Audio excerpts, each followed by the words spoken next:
Today, we're diving deep into one of history's absolute titans, but one you might not know as well as you should. We're talking about the Malí Empire of West Africa, a civilization that was, for its time, one of the most powerful, wealthiest, and smartest on the entire planet. So, what if one of history's richest empires wasn't in Europe or Asia? I mean, seriously, just for a moment, forget everything you think you know about where power and money came from in the ancient world. Because for a long, long time, the real center of global wealth, well, it was beating right in the heart of West Africa.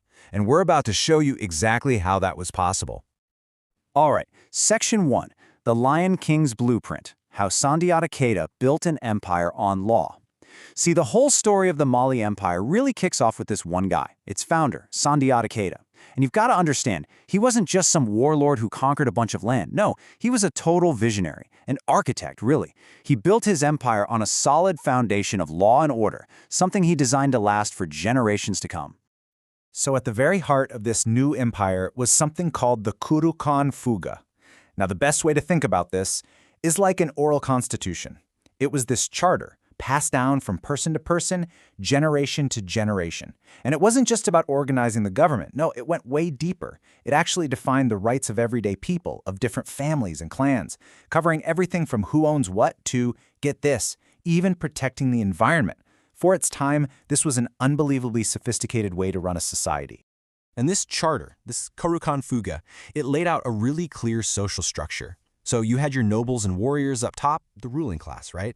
Then you had the farmers, who were the absolute backbone of the whole thing. But then you have this fascinating group right in the middle, the Nyamakala. And these folks weren't just artisans making pots and tools. They were the storytellers, the historians, the keepers of memory. Their specialized skills were totally essential to the empire's culture and its soul. Okay, so how do you actually control a territory that big? Well, Sundiata's system was kind of genius, honestly. He divided the whole empire up into provinces, or gates as they were called, and each one was run by a governor, a Faran, who was handpicked by the Mansa, the king, himself. This was brilliant because it ensured total loyalty directly to the top, it gave him centralized control and made managing this huge, diverse empire way, way more efficient. All right, news section, the richest man in history, Mansa Musa and the Golden Age. You see, that strong foundation we just talked about, it set the stage perfectly for the guy most people think of when they hear Malí Empire, Mansa Musa. And this, my friends, is where the story completely explodes. We're going from a powerful kingdom to a global economic superpower. We're talking about an era of wealth that is, well, it's almost impossible to wrap your head around. Now, this incredible wealth wasn't just a lucky break. It was all about strategic geography. See, Malí had a lock on the two most valuable things you could get your hands on in the region. From the south, you had these legendary gold mines. But just as important, from the north, you had salt. And you have to remember, this is way before refrigerators. Salt was the way you preserve food, which made it literally as valuable as gold. And Malí, it sat right on the crossroads, controlling both. And the moment the rest of the world truly found out just how rich this empire was, well, you can pinpoint it to one specific year, 1324. This was the year Mansa Musa set off on his famous pilgrimage to Mecca, his Hajj. And let's just say he didn't exactly pack light for the trip. I mean, the sheer amount of gold his caravan just injected into the economies along the way was staggering.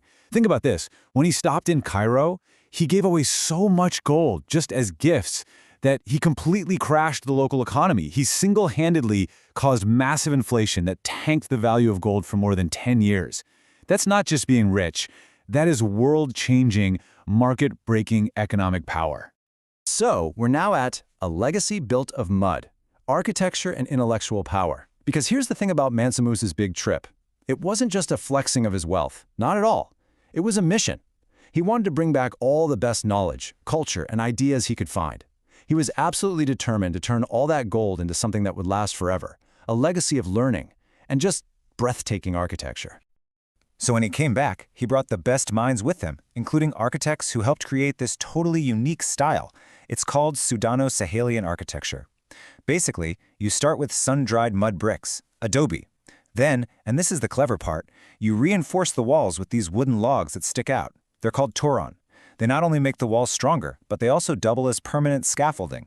You need that because every year you've got to do a bit of replastering to keep these amazing buildings standing. And the results of this new style? I mean, just magnificent.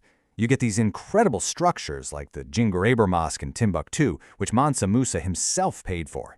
These became huge centers for the community, for faith. This whole way of building became the signature look for the entire region, with the Great Mosque of Janneh being maybe the most famous, incredible example of it all.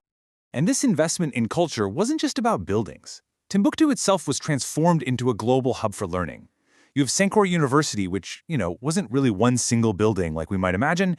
It was more like a collection of different independent colleges, all attracting the best scholars from all over the world.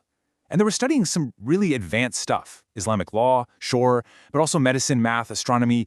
It really proves that Mali was just as rich in wisdom as it was in gold.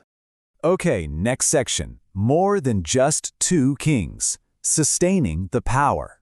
It's so easy to just focus on the big two, right? Sundiata, the founder, and Mansa Musa, the rich one. But here's the reality. No empire this big and successful lasts for centuries just because of two guys. No way. Its real strength, its resilience, came from the other leaders who had to step up during some really tough times. So if you look at this timeline of leadership, you can really see that dynamic history play out. You've got Sundiata Keita, the founder, and way down the line, Mansa Musa and the Golden Age. But look at who's in between, and even after. You've got guys like Mansa Sakara and Mansa Suleiman. These are the rulers who handled the tough stuff, the challenges, the reforms, the things that were absolutely essential to keep the empire from falling apart. Let's just take these two as examples, these unsung leaders. First, you have Mansa Sakara, and his story is wild. He was a former slave who actually took power in a coup, but he turned out to be an incredible ruler who brought stability back when things were shaky. Then later, you have Mansa Suleiman. Imagine his job having to follow Mansa Musa. He had to make some really tough calls, bring in reforms to keep things going after that crazy peak of wealth. These guys were the fixers, the stabilizers. They're the ones who made sure the whole thing didn't just flash and burn out. So, in the end, when you look back at the Mali Empire, what do you see? Yeah, there's the story of all that gold for sure, but maybe its real legacy, the stuff that truly lasts, is something deeper. Was it the gold that really defined them, or was it the forward-thinking laws, the incredible universities, and a culture so strong that its influence is still felt today? Power can disappear in an instant, but a legacy like that, that's what really lasts. It's something to think about, isn't it? Hello, my dear friends! If you enjoyed today's adventures, don't forget to hit the subscribe button to receive all the fun and exciting new stuff.